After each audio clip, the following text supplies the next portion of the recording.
Hello everyone and welcome in this presentation. My name is Shaima and today we will be discussing the differences and the similarities between working as an interpreter in the healthcare setting and in the educational setting. So let's go. As we all know as interpreter, that interpreting is the conversion of the oral communication from one language to another. Today, we will focus on one mode of interpreting, which is community interpreting.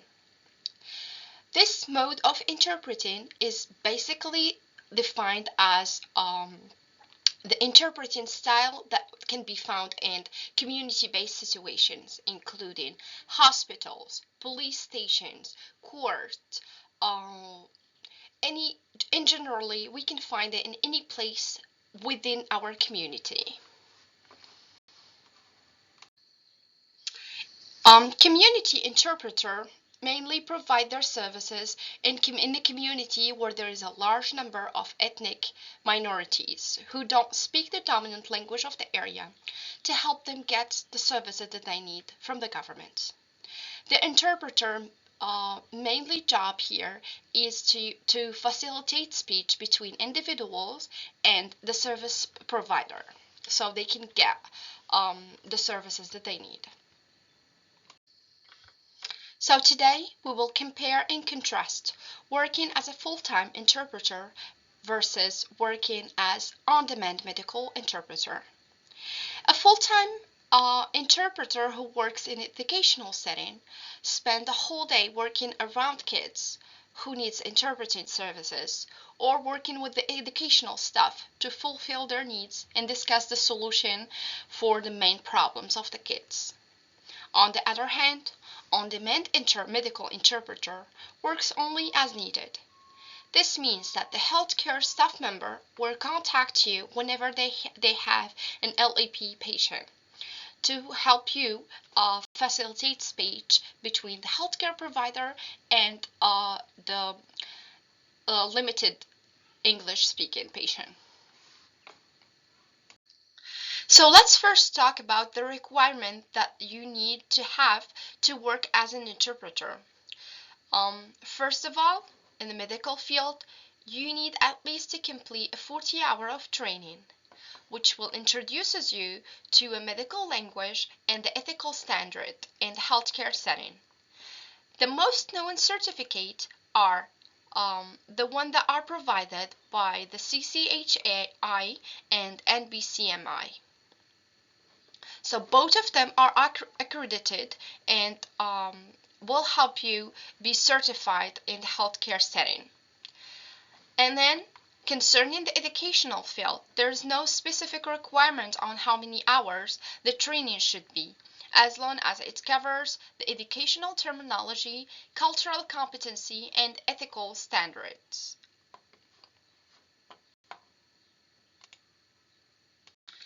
So one of the most important steps that the interpreter who either works in the healthcare setting or the educational setting needs to take into consideration and do it very carefully is before the encounter. In the educational setting, the interpreter needs to be in the location of the meeting 15 minutes before to introduce himself to the parents and to the educational team. He first talked to the parent, explain his job, and tell them how his work will go and what to expect for him in case he has any questions or he requests any clarification.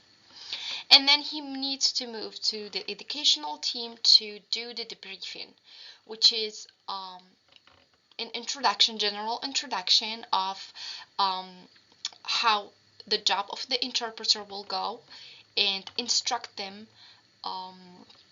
with the steps that he will take in case he has any questions or he needs any clarification. He also needs to collect the important information about the meeting. What's the purpose of the meeting?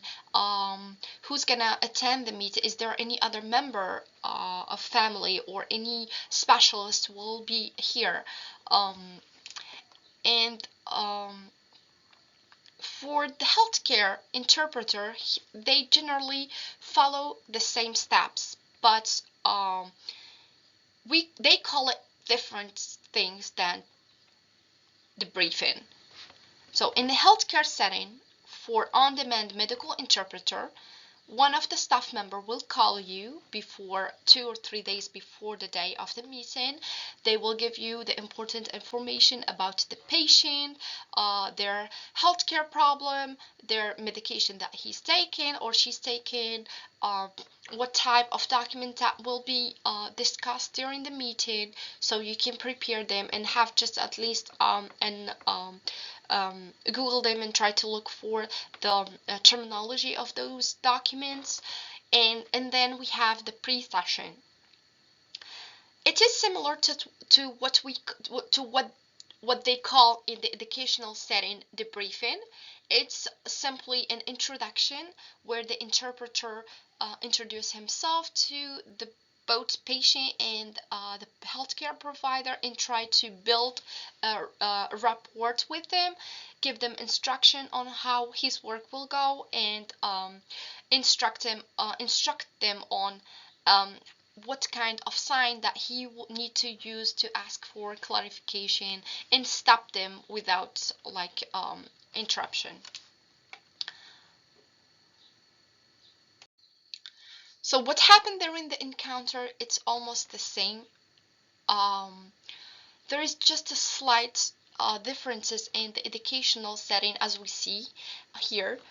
The most important things that they both need to do, which is their main role, is to rent everything accurately without any omission or addition. They both need to speak in the first person and need to adhere to the code of ethics that regulate their behavior, and which is called the code of ethic. So let's move to the educational interpreter. Along with the Code of Ethics that the AAITA, which is the American Association of Interpreters and Translation in Education, has set, they also need to adhere to other set of legislation and school regulation. You can find the booklet and the school administration, or they will give it to you the day of hiring.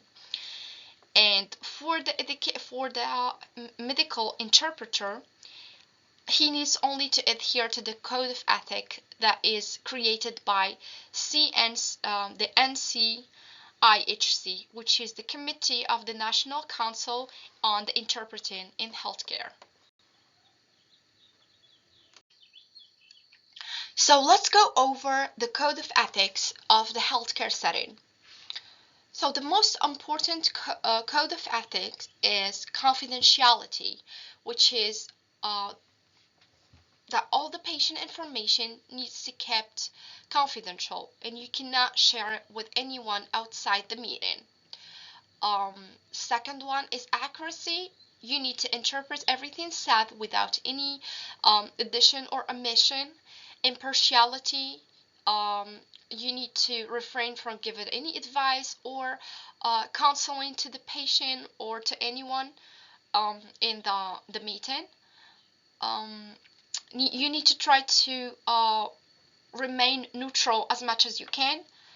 Don't let your emotion drive you, or let you give any advice to the patient that is outside of the scope of your practice. And we have maintaining professional boundaries, which is you act professional, you don't build like outside relation with the patient, try to refrain from any personal involvement. Awareness of cultural differences. Another vital role of interpreter is that of a cultural broker. The interpreter needs to be aware of all the cultural differences of the two cultures. and he needs to provide any additional information to help the both parties understand each other clearly without any sort of confusion. Be respectful. The interpreter needs to treat all parties with respect. Advocacy. The interpreter needs to advocate for the patient's rights to get the services that they need by using professional judgment. Professional development, which means that the interpreter needs to maintain improving his skills and ability by continuing education. And finally, act in a professional, ethical manner. Interpreter needs to maintain his professional behavior all the time while assisting the patient. Those are the 9 important code of ethics that the healthcare interpreter needs to follow to provide the best services that he could to the patient. So let's move to the National Code of Ethics for interpreter who works in educational setting. As you can see here, that the Code of Ethics in educational setting is divided in 2 different parts, which are Principal Code of Ethics and Embedded Code of Ethics. The principal ones are accuracy, confidentiality, impartiality. And then we have professional conduct, which is that the educational interpreter acts in a manner that reflects the profession's high standard and best practice. Professional developments, that he needs to keep improving his knowledge and skills through professional development. Representation of qualification. The educational interpreter provides an accurate representation of their credential and of their relevant training and experience, along with the truthful professional references. That's the difference, that in educational interpreting, providing qualification is a part of the code of ethics and not just part of the requirements to be an interpreter.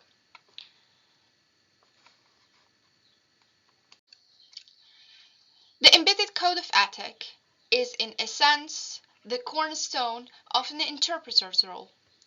It is crucial for building a trustful rapport with the client or with the parents. It is composed of overreaching values, which are the moral behavior that every interpreter should have, including dignity, respect, honesty, and solidarity. And then we have communicative autonomy. You do never speak on their behalf, and especially not take any decision for them. All you need to do is to convert everything they said the way they say it, without any change or alteration of their speech. And also you need to take into consideration the style of their speech, register, and intonation. And finally, we have cultural awareness. As we already seen in the previous slide, that cultural awareness is an important or principal code of ethics in the healthcare setting. But here in the educational setting, interpreters are considering this code of ethics as an embedded one and not as a principal one. This table gives us a general overview of code of ethics for both educational and healthcare setting. You can clearly notice that in the educational setting, the code of ethics are divided in 2 parts, while in the healthcare setting, there are only one principal code.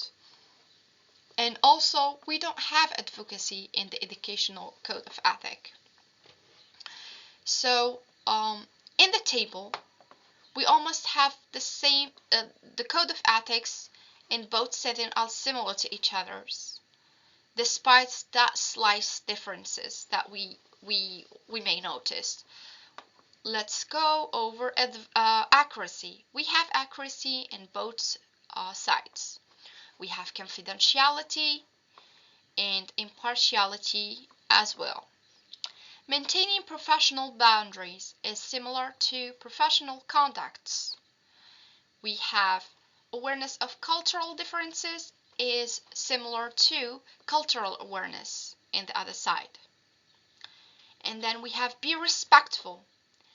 This code of ethic in healthcare setting is equivalent to overarching value plus communicative autonomy. And then we have professional developments in both sides and act in a professional and ethical manner, which is almost the same as professional conduct in the other side. The last thing that we don't have is representative of qualification in the educational setting. It's not in the healthcare code of ethics, because this code of ethics in the educational is considered as an important requirement in the healthcare setting and not as a code of ethic. So concerning the positioning of the healthcare interpreter, you need to be mindful of the room positioning and the individual in the room. Most of the time, the interpreter needs to be in a position where he can see all parties clearly, and everyone in the room can see the interpreter without turning their heads. In addition to that, the interpreter needs to know what's the purpose of the visit, and what's the procedure is going to be done today. In case that the interpreter needs to sit behind the curtain or turn his back to the wall um, um, while the procedure is conducting. And also, we need to be aware if the patient has any hearing or vision problems. Finally, for safety purposes, especially when dealing with patients who have mental problems or prisoner, interpreter needs to be aware of the location of sharps and stand close to the door in case the situation turns uncontrolled. So as we see here in the picture, that the proper place that the interpreter needs to be in the educational setting is behind the parent, so he can allow the parents to concentrate on the educational team member instead of looking at him. This way that the parents will talk or will speak to each other, to the educational team, face to face, and build a relationship.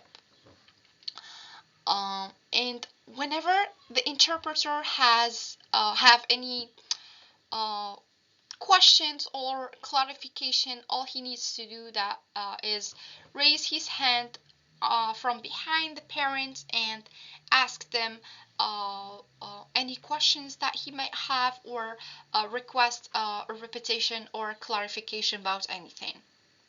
This way, the interpreter will not disturb the flow of the conversation, and lets the conversation go in a very smooth way without interruption, and respecting the turn taken of each individual involved in this conversation.